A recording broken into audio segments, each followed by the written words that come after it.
Daniel Navea. Yan.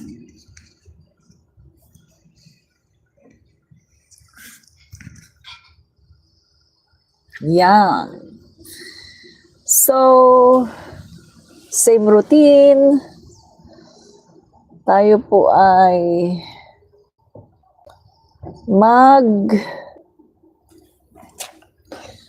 tayo po muna ay mag-share ng ating Facebook, ng ating YouTube Live, no? Share po muna natin ang ating YouTube Live at sa mga nanonood, paki-double tap. Paki-double tap po para kayo ay makapag-like, no? Please double tap. Yan. Ganyan po kasi kapag vertical live, double tap to like, no? Yan. Okay. So, tayo po muna ay mag-share ng ating mag-share muna tayo ng ating video. Okay? Para po may makapanood din. Okay, share tayo ng video natin. Okay. Share tayo. Yan. Okay, share tayo, pati sa Messenger, share na rin tayo sa Messenger. Yan, share tayo. At mag-share na rin tayo sa ating group. Yan, share tayo sa ating group. Okay, group natin. Pa-share tayo sa ating group. Yan, okay, no? Share tayo sa ating group. Yan. Okay.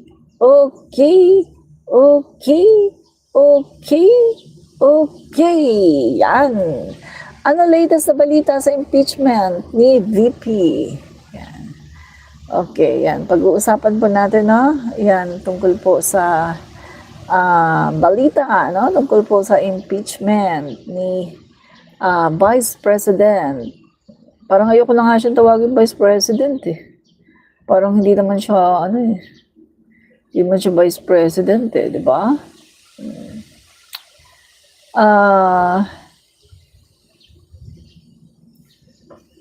Parang hindi naman siya Vice President. Okay. So, okay mga kababayan, no? Start po tayo sa ating live, no? So, pag-uusapan po natin, no, yung itong impeachment. So, ito pa mga kaibigan, itong una muna na pag-uusapan muna natin itong mga lately, itong mga ginagawa po ni VP Sara Duterte. Si VP Sara Duterte po ay patuloy po na umiiwas, no, sa kanyang impeachment at patuloy po siyang umiiwas sa mga pagtatanong ng media patungkol sa kanyang confidential funds at hindi po niya sinasagot directly, maging yung kanyang sagot po, no, doon sa pagsagot niya dapat, no, sa verified complaint, no, sa impeachment ay iba po ang kanyang sinagot. Instead na sagutin niya directly kung paano niya ginastos yung confidential funds at imbis na i-deny niya with facts, ang ginawa lang po ni VP Sara ay i-deny na wala daw paglabag na maayos daw nagamit ang confidential funds, pero hanggang doon lang. Wala pong reason, walang datas na binigay kung ano ang katotohanan, kung paano ginastos ang pera, as in wala pong reasons. Basta nag-deny, pero walang dahilan. No? So, ang pinakalaman po ng kanyang reply ay yung pag-question sa technicalities ng verified impeachment. Yung pag-question na ang impeachment daw na yan, mga kaibigan, ay hindi daw legal at ito ay nakapaglabag daw sa ating 1987 Constitution. So, In short, mga kaibigan, hindi niya talaga sinagot yung verified impeachment complaint. Hindi po niya sinagot, kundi dininay. At walang reason kung bakit. No? Basta nag-deny, pero walang reason. Pwede pala sa batas yan. Nga hindi nga dapat yun, di ba? Pero, kita mo, ginagawa nila lahat ng mga di-delay ng impeachment na to. Pero kung titignan mo, kung anong nakalagay sa Constitution natin, ay dapat nag-start na ang impeachment trial noong February pa lang. Diba? Forthwith yan eh. Sabi nga ng mga master no, sa Constitution, yung mga nag-draft ng 1987 Constitution, sila mismo ang nagsabi na ito ay dapat forthwith. Pagkatanggap ng verified complaint ng impeachment ay dapat ay sinimula na kaagad ang trial, no? So agad-agad po 'yan. Pero ito po ay hindi nangyari, no? So okay, Daniel Navea, hello ma'am. Hello din po sa inyo. Sabi naman ni Ken Darrell Lagilayan, ikaw na lang pag-vice. Oh, wala akong planong pumasok politics, no? Tama na sa akin yung nag-vlog ako about politics. Ako ay sumusuporta sa ating gobyerno at nagde-debunk ng mga fake news ng mga DDS at nagpapakalat ng mga right information at mga balitang magaganda ng ating gobyerno, no? Yun lang yun. Yun lang yun, mga kababayan, no? So, okay. Daniel Navea, denying and delaying is a feeling guilt. Correct, no? Tama ka dyan. So, patuloy na dinideny ng BP, pero wala namang explanations. Diba? Sabi nga, kapag nagsabi kang, ay, hindi ko ginawa yan, dapat meron kang explanations with datas, with facts, para suportahan yung sinabi mo na hindi mo ginawa yan, di ba? Pero lumalabas po, nagdi-deny lang ang Vice Presidente, pero wala naman siyang facts na nilalahad, di ba? And Serapia Banagwa, marami pong salamat sa pag-drop by, no? Sa ating live. Marami pong salamat. So ito nga po si VP Sara Duterte ay tinagurian na the great escapist. The great escapist. Siya po ay tumatakbo palagi. Siya po ay palaging tinatakbuhan po niya yung mga krisis, no? Yung problema, yan, tinatakbuhan po niya, no? Mga kaibigan. So, how Sara Duterte uses travel and photo ops to distract from impeachment, no? So, may camera sa kaliwa, may legal crisis naman sa kanan, pero anong sagot niya sa mga aligasyon? Selfie. Selfie lang at saka jet lag, mga kababayan, no? So, tingnan natin nandito yung mga listahan ng mga napuntahan ni VP Sara Duterte sa loob lamang ng 6 na taon nitong 2025. So, mga kaibigan, no, take note nitong 2025, anim na taon lang mga kaibigan ay napakarami na niyang napuntahan. Early March 2025, siya po ay pumunta sa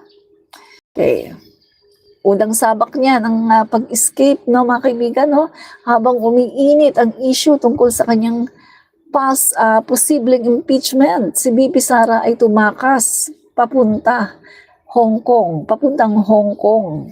Magpapahinga raw, no, kasama yung family. Pero tahimik ang kampo niya. Wala man lang paliwanag tungkol sa impeachment. So, mga kaibigan, tingnan mo ang daming mga katanungan sa kanya, ang daming mga nagtatanong about impeachment, tahimik siya. Ayaw niyang magkomento, di ba? Pero nagawa niyang magbakasyon, no, sa Hong Kong kasama ang kanyang pamilya. Nakakapagbakasyon siya, samantalang marami siyang problema. Nakakapagbakasyon siya, samantalang meron siya dapat na harapin na mga katanungan dito sa Pilipinas. pero nagagawa niyang magbakasyon at iwanan yung sense of accountability, mga kaibigan, at itapon sa basurahan. Kasi mukhang wala siyang ganun eh. Mukhang hindi siya accountable sa mga perang nagastos niya. 'Di ba? Basta lang, ay hindi nangyari yan, ay tama naman ang paggastos namin, tapos walang explanation. Hanggang ganun lang siya, no? So, tingnan po natin mga kaibigan itong article dito sa Philstar. Sabi po dito, VP Sara joins Duterte in Hong Kong for sortie. So ito po mga kaibigan, no, nag-join po siya sa pagkakampaign po ni dating Pangulong Duterte para po sa kanyang mga PDP laban senatorial bets. So dito po mga kaibigan, no, ay si VP Sara Duterte po ay sumama, no? Kasama po ang kanyang pamilya at nagsalita din po siya doon, di ba? At alam naman po natin, nung nagsalita siya, mga kaibigan, ay syempre, hindi naman niya naiiwasan na batikusin ang ating gobyerno, lalong-lalo na ang ating Pangulo, di ba? So, basahin lang natin to. Duterte is facing an ICC investigation into alleged crimes against humanity for the thousands of people killed in the so-called war on drugs when he was Davao City Mayor and later as president in 2016. As yesterday's Hong Kong event, the former president acknowledged the alleged warrant against him, no?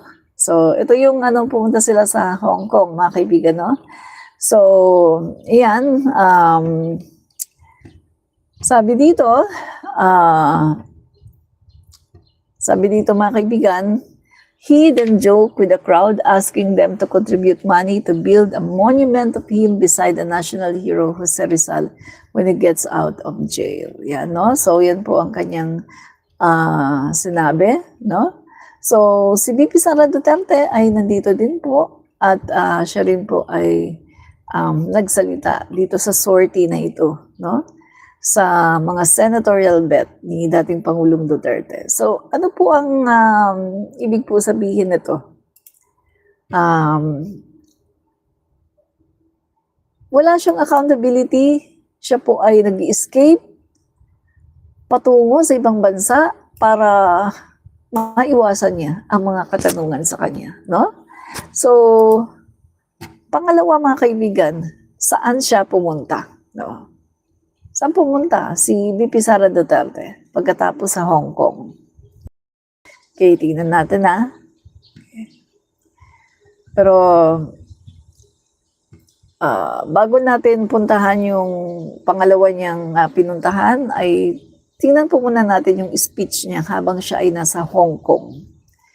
Okay, ito po. Sabi po niya, sabihin man nila na kasalanan mo ang lahat ng ito, Inday Sara. Sabihin man nila kasalanan mo ito dahil hindi ka tumakbong Pangulo, sabi niya sa akin. Ikaw, ganito ang nangyari sa buhay ko, sabi niya. Inday Sara, ganyan din nangyari sa buhay mo. Dahil hindi pwede na ikaw ang mauna at sila ang sumunod dahil wala nang katapusan. Dapat sila ang mauna at ikaw ang sumunod